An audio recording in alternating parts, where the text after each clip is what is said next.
Mesdames et messieurs, bonsoir et bienvenue dans cette grande session du journal télévisé, mais avant tout le sommaire. Convoqué en justice, Théodore Ngoï crie à l'acharnement contre sa personne, mais il affirme qu'il va se présenter au parquet. L'alphabétisation, un exercice essentiel pour offrir à chacun une bonne base, lire, écrire et compter.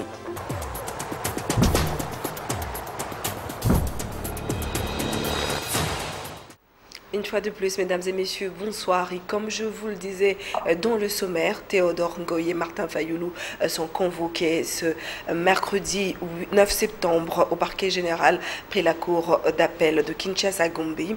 Il affirme avoir reçu son invitation ainsi que celle de Fayoulou, mais ne pourra s'y rendre que le jeudi 10 septembre 2020. Il est au micro de Sylvie Fortuné-Mboula, David Tembeni ainsi que Céline Bayabou. Convoqué au parquet général près la cour d'appel de Kinshasa-Gombe à la suite d'une plainte qui a été déposée contre lui pour avoir dénoncé la violation de la Constitution avec les ordonnances sur la nomination de magistrats de la Cour constitutionnelle à la Cour de cassation, Théodore Ngoï soutient qu'il s'y rendra le jeudi. Quand on m'envoie une invitation avec M. Fayoulou, ça veut dire on a donné écho à la plainte abracadabrantesque d'un individu qui dit être le président d'une ONG qui fait la recherche et qui se transforme en plaignant pour offense, pour incitation, en vertu de quel droit, en vertu de quel statut. Je vous informe que dans quelques minutes, je vais déposer une citation directe contre cet individu et contre son ONG qui est responsable civilement. Ainsi, le ministère public sera dessaisi des faits, parce que les juges de la dénonciation calomnieuse est juge des faits dénoncés. Et voilà, nous allons faire entendre le droit. Je suis professeur de droit pénal, je suis professeur de droit pénal général, de droit de procédure pénale, j'enseigne ça à l'université, je suis docteur en droit. Eh bien, nous allons voir ceux qui ont commencé ça, comment ils vont s'y prendre, parce que moi je vais utiliser les mécanismes prévus par le droit congolais pour que les faits qui ont été portés devant le ministère public soient portés devant le juge compétent. Théodore Ngoï dénonce déjà un acharnement contre sa personne. J'ai pris l'invitation de Fayoulou que je lui ai fait parvenir par WhatsApp et j'ai indiqué sur mon invitation, parce que j'ai accusé réception, j'ai dit que le mercredi je serai en train d'enseigner. C'est un devoir d'ailleurs particulier qu'on nous impose en ce temps de coronavirus.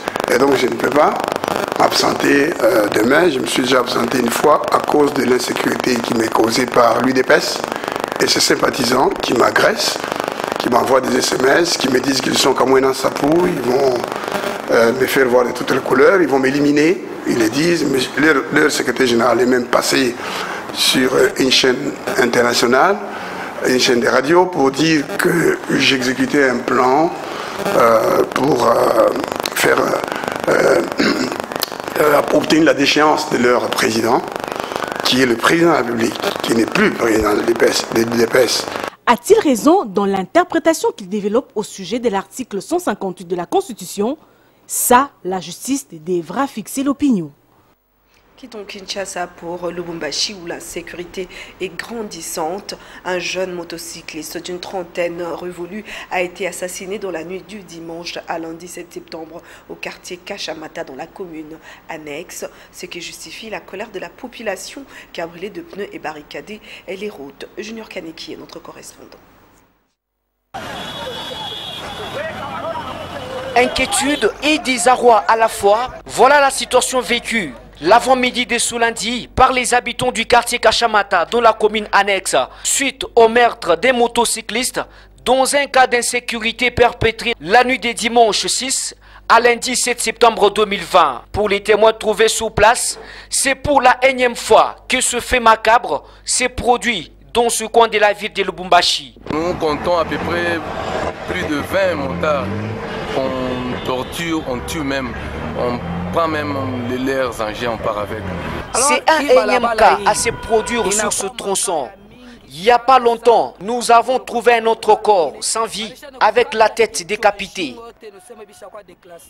Les gouvernements apportent une solution à ce problème, surtout au regard du meurtre dont nous sommes victimes. Sur les visages des plus d'un, la colère gronde. Les hommes en colère sont allés du lieu des drames jusqu'au bureau de la commune annexe où ils ont été reçus par les bourgmestres de cette municipalité.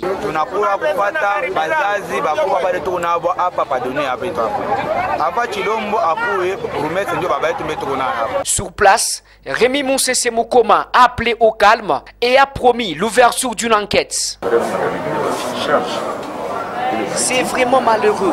Nous allons ouvrir une enquête pour déterminer la cause de sa mort. Et surtout, je vous appelle au calme, car la commune prendra en charge toutes les dépenses.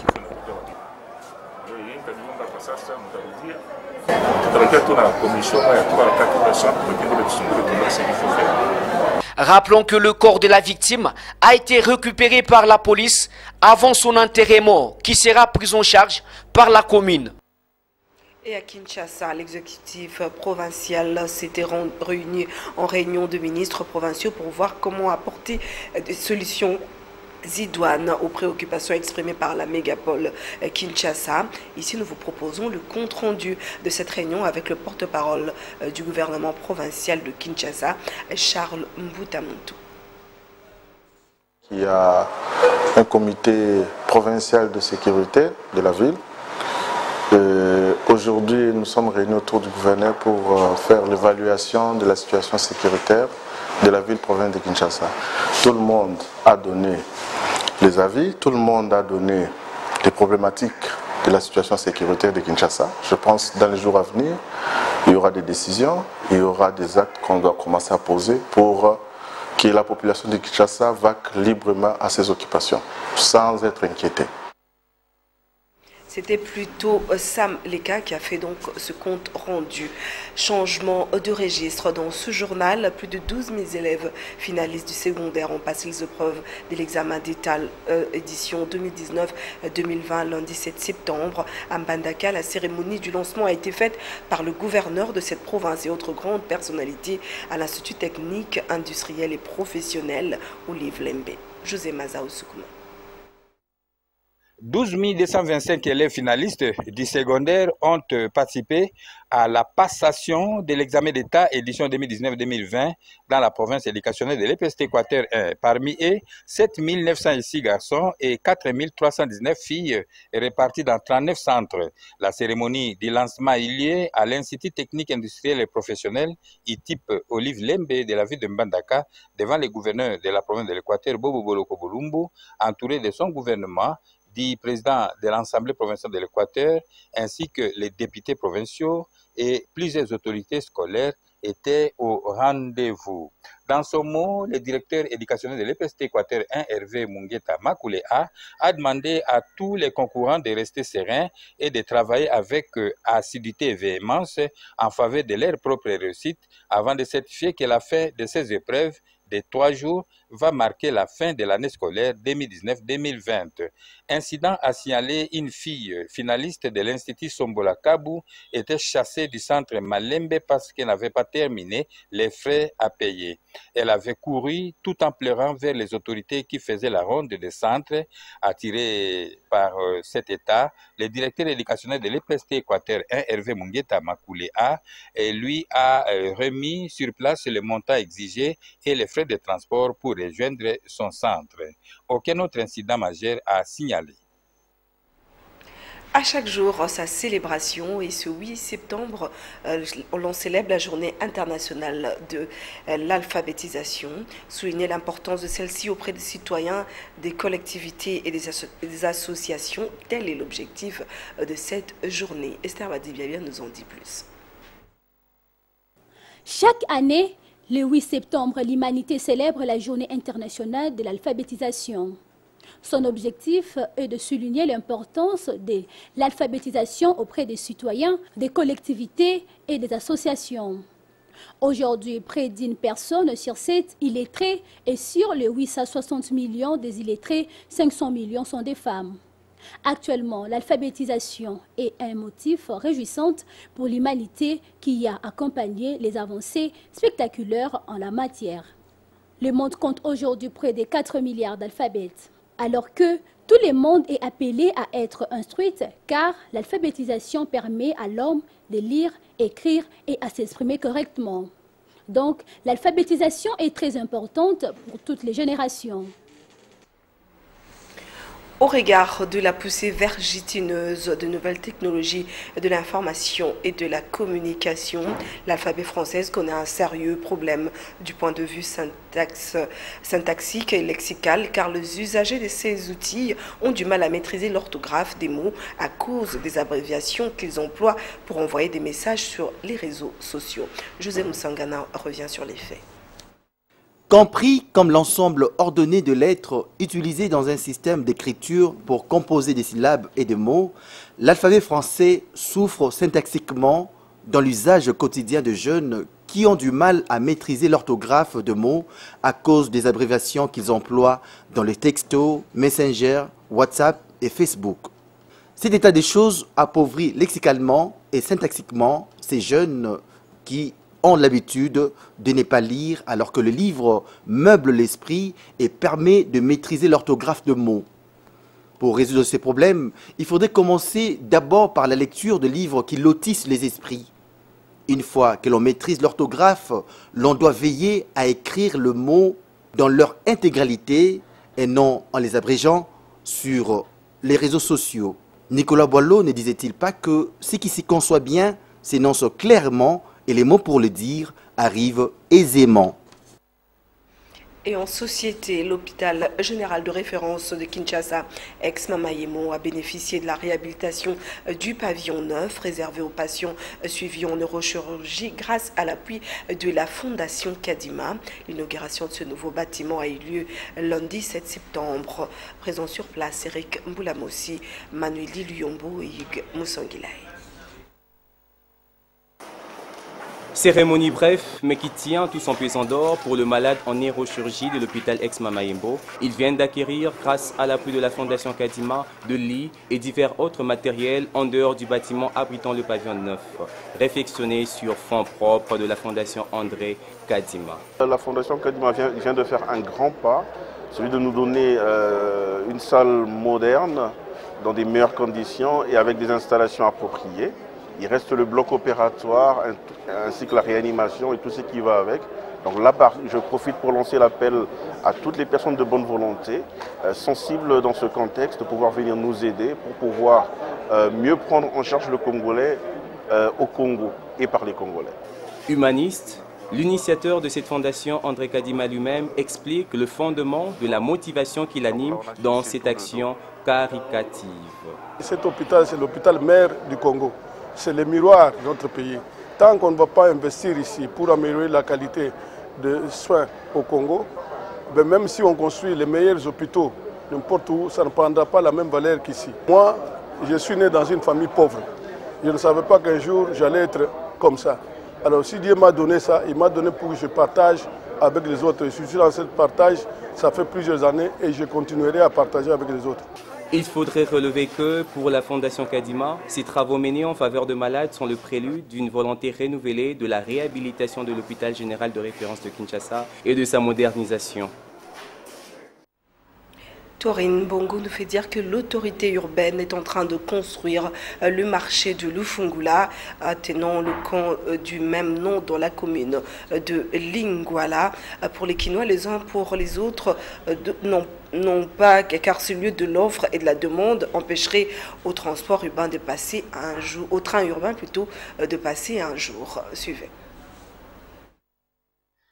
Le stade de Bakoussou de Mbandaka a servi de cadre de l'ordination de 5 nouveaux prêtres de l'église catholique archidiocèse de Mbandaka-Bikoro. Il s'agit de 4 prêtres diocésains et un autre du Sacré-Cœur, notamment prêtre Eloge Bompoa Soke, Olivier Biembe Inkala, Joël Eyalebolinga, Longa Wonkendeke Alphonse, Ranvalo Matumele Mokoko, tous de l'archidiocèse de Mbandaka Bikoro. Cette cérémonie était présidée personnellement par l'archevêque de Mbandaka Bikoro, Monseigneur Ernest Ngbo-Kongombe, et qui, dans son homélie, a demandé à ses serviteurs de Dieu nouvellement ordonnés de se mettre résolument et complètement au travail, et qui est celui de paître le brebis du Seigneur, de chercher les enfants des hommes, de les évangéliser et de les baptiser pour qu'ils deviennent les enfants de Dieu.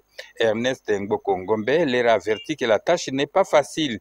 Il faut une grande vocation, la soumission, le respect strict de la parole de Dieu et autres.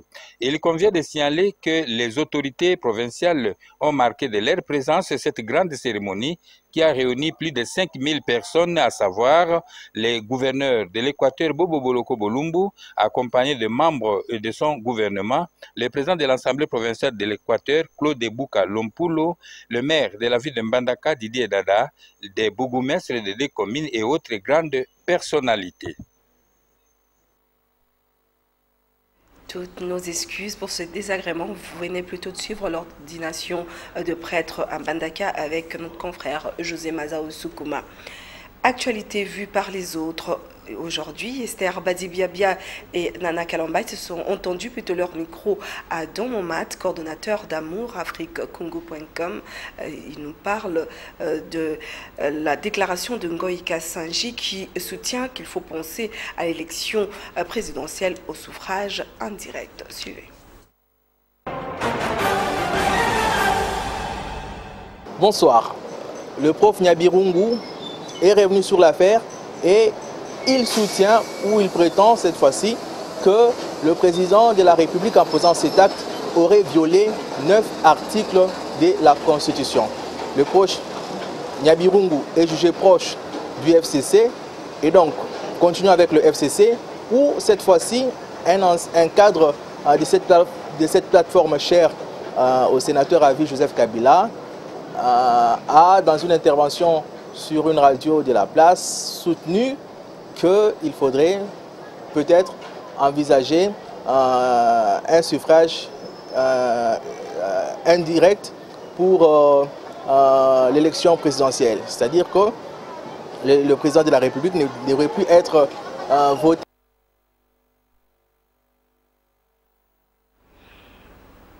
Une fois de plus, nous nous excusons.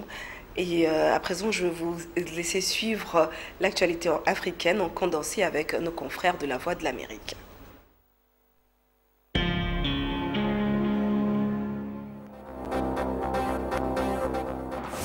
La haute autorité des médias audiovisuels AMA du Tchad a suspendu pour 3 mois l'apparition de 12 journaux pour défaut de mise en conformité à la loi selon un arrêté rendu public lundi.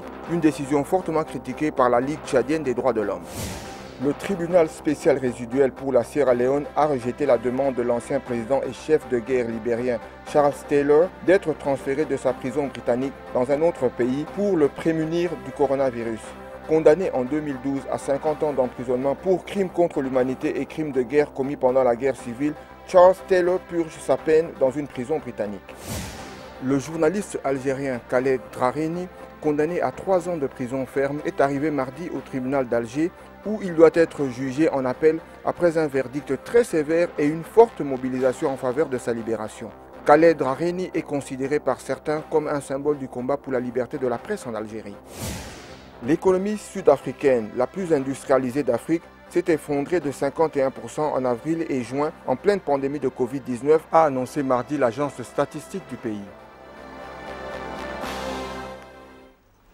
Et pour ceux qui n'ont pas pu faire le tour des kiosques ce matin, je leur invite à suivre cette revue de presse dans une sélection et commentaires de Patrick Polidor Ngazem.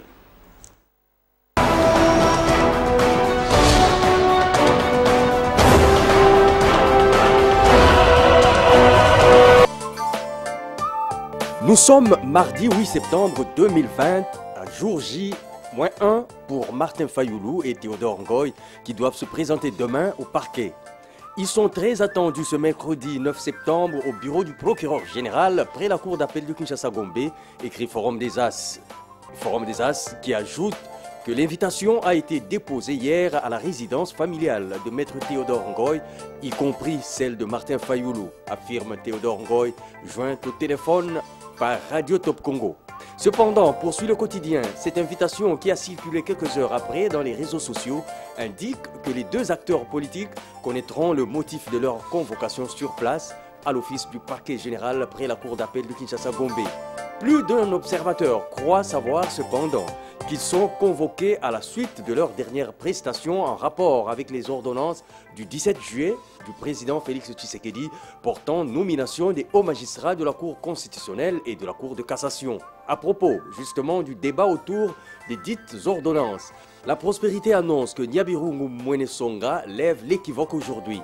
Professeur de son état, écrit le quotidien, juriste de grand gabarit, il parle aujourd'hui autour de cette controverse devenue harassante. Il va sans nul doute livrer sa lecture des faits et fixer les esprits sur la querelle née de la publication de ces ordonnances le 17 août dernier. Et pendant ce temps, fait savoir Forum des As, l'opinion a hâte de connaître la suite de l'affaire Milice de Kingabwa, une affaire dans laquelle des zones d'ombre persistent selon la Prospérité. En effet, écrit le journal, ils auraient été à peu près 2000 miliciens en formation et constitueraient, semble-t-il, la troisième promotion. Et à en croire des bribes d'informations glanées difficilement dans ces milieux, généralement peu ouverts aux médias, poursuit-il, certains miliciens, passés aux aveux, auraient déclaré qu'avant eux, deux autres groupes similaires, dont la destination demeure encore jusqu'aujourd'hui inconnue, y auraient bénéficié de la même formation. Sans brûler les étapes ni chercher à brouiller les pistes des enquêtes en cours, il y a lieu, néanmoins, écrit le journal, de s'interroger sur les motivations de tous ces entraînements en pleine capitale dont Kingabwa, à limiter, constitue à plus d'un titre l'un des points chauds. Bonsoir.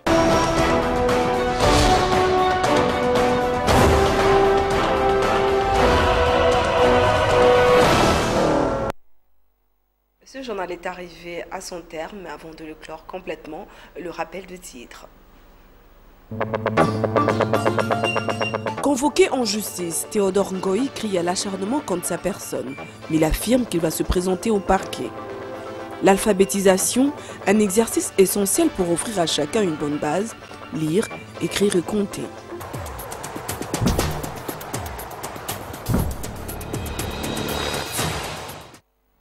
Et c'est par ici que nous mettons un terme final. Merci à vous d'avoir suivi ce journal et à très prochainement.